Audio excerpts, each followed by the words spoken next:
नमस्कार, मैं Vaibhav Kulshreshtha prince civil services YouTube channel में आप सभी का स्वागत करता हूं। आज हम जानेंगे प्रीडेटरी प्राइसिंग क्या होती है और ये रिसेंटली क्यों चर्चा में है। तो चलिए आरंभ करते हैं आज का ये विषय। तो सबसे पहले आप देखेंगे कि ये क्यों चर्चा में है। Recently competition commission of India के द्वारा एक केस दायर किया गया था। ये एक प्लेटफॉर्म है, जैसे अमेजन, फ्लिपकार्ट है, वैसे एक शॉपी करके प्राइवेट प्लेटफॉर्म है जिसके थ्रू लोग सामान परचेज करते हैं। तो इसके ऊपर आरोप लगाया गया कि भाई ये लोग ज्यादा से ज्यादा सामान परचेज करें, इसके लिए इसने प्राइस कुछ कम किए हैं और प्रीडेटरी प्राइसिंग का इसके ऊपर आरोप लगा है। तो कॉम्पिटिशन कमीशन ऑफ इंडिया ने इस केस को या इनके ऊपर जो शॉपी के ऊपर जो आरोप लगे हैं, एलिगेशंस को डिसमिस कर दिया है।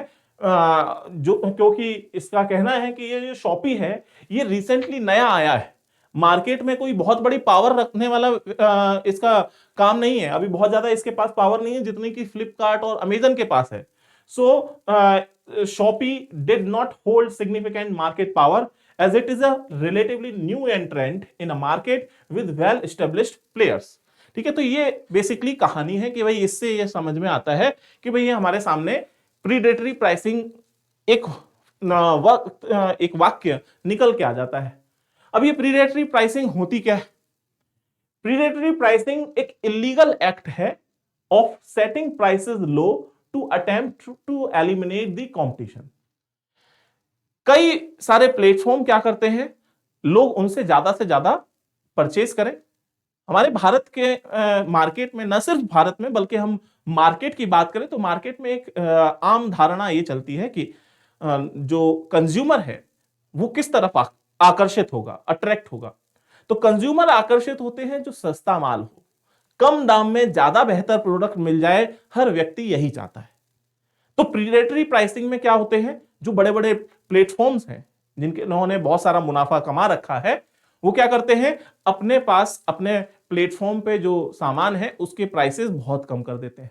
होता क्या है, इससे कई सारे लोग उनसे परचेज करने लगते हैं। जो छोटे छोटे से प्लेटफॉर्म बने हुए हैं शॉपी टाइप के, तो अमेजन जब ऐसे काम करेगा तो शॉपी पे कोई परचेज नहीं करने जाएगा। नतीजा क्या होगा, शॉपी धीरे धीरे लॉस में चला जाएगा और उसके कारण क्या होगा, बड़े बड़े जो प्लेटफॉर्म्स हैं, अमेजन जैसे बड़े बड़े प्लेटफॉर्म, वो ज्यादा फायदा उठा लेंगे और उसके कारण ये जो छोटे छोटे से प्लेटफॉर्म बने हैं वो धीरे धीरे लॉस में जाएंगे, अंततः ये बंद हो जाएंगे। यही होता है प्रीडेटरी प्राइसिंग। सो ये इलीगल एक्ट है। ठीक है, अब ये यहां पर आप देखो, इस चित्र के माध्यम से आप समझ सकते हैं। जैसे कि new Qamar enters the market, कोई एक नया आया मार्केट में, मान लीजिए आपने अपना एक प्लेटफॉर्म बना दिया कि XYZ करके एक प्लेटफॉर्म है जिसपे आप सामान खरीद सकते हैं, जैसे अमेजन वगैरह।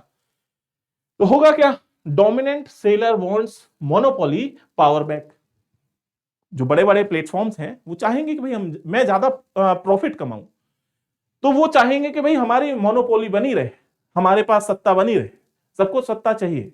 Dominant seller slashes price of product, वो अपने प्रोडक्ट कम कर देंगे। मान लीजिए कि एक पेन है जो आमतौर पे मार्केट में 20 रुपए का मिलता है, यहां पर उन्होंने क्या किया, उसको 15 रुपए में सेल करना चालू किया। अब लोग जब देखेंगे भाई अमेजन पे तो या किसी प्लेटफॉर्म पे बहुत ज्यादा कम दाम पे मिल रहा है, लोग वहां पे अट्रैक्ट हो जाएंगे। आपके XYZ पे भी पड़ा हुआ है, आपने इतना ज्यादा कम प्राइस नहीं कर सकते क्योंकि आपको प्रॉफिट भी कमाना है। आप अभी अभी इस मार्केट में एंट्री किए हो और इस कारण से आप लॉस में नहीं जा सकते ज्यादा। आप थोड़ा कम भी प्राइस करना चाहोगे तो 1 रुपए 2 रुपए, आप 15 नहीं ला सकते। मान लीजिए आपने 2 रुपए भी कम किया, 18 रुपए पे आ गए, तो भी आप क्या होगा, लोग अमेजन पे जाएंगे या दूसरे चैनल पे जाएंगे। सो dominant seller is now predator. तो जो डोमिनेंट है, जो अमेजन जैसे बड़े बड़े मछली हैं, वो प्रीडेटर की तरीके से काम करेंगे। And predator lowers price further, और वो 15 से और नीचे कर देगा। सेल्स एट अ लॉस, वो अपने लॉस पे भी झेलेगा ताकि आप यहां से हट जाओ। होगा क्या कि जो न्यू कमर है वो इतने लॉस को झेल नहीं पाएगा। नतीजा ये होगा, या तो वो छोड़ के भाग जाएगा या कोई और काम करना चालू कर देगा, वो गिव अप कर देगा और इस तरीके से दोबारा से उस प्लेटफॉर्म की मोनोपोली हो जाएगी। सो मोनोपोली मार्केट कंडीशन रीस्टोर्ड हो जाएगी एंड उसके बाद जब कोई नहीं है तो दोबारा से वो प्राइस बढ़ा देगा, दोबारा से वो 20 रुपए कर देगा।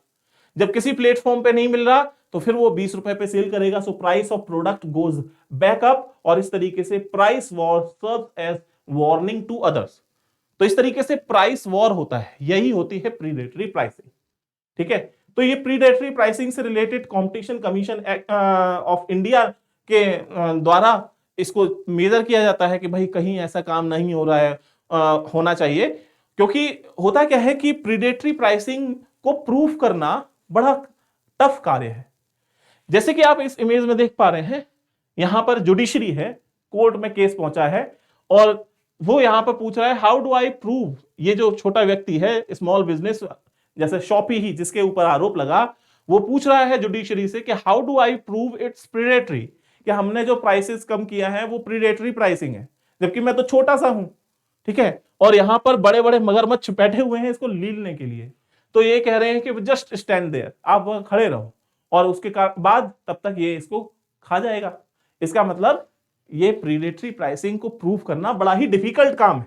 ठीक है, तो ये अब्यूज ऑफ डोमिनेंट पोजीशन की बात की जाती है कि मतलब ये आप प्रीडेटरी प्राइसिंग अगर कोई प्लेटफॉर्म कर रहा है तो इसका मतलब वो गलत काम कर रहा है, अपने जो उसने सत्ता बना ली है, अपनी जो इमेज बना ली है, उसका वो गलत प्रयोग कर रहा है।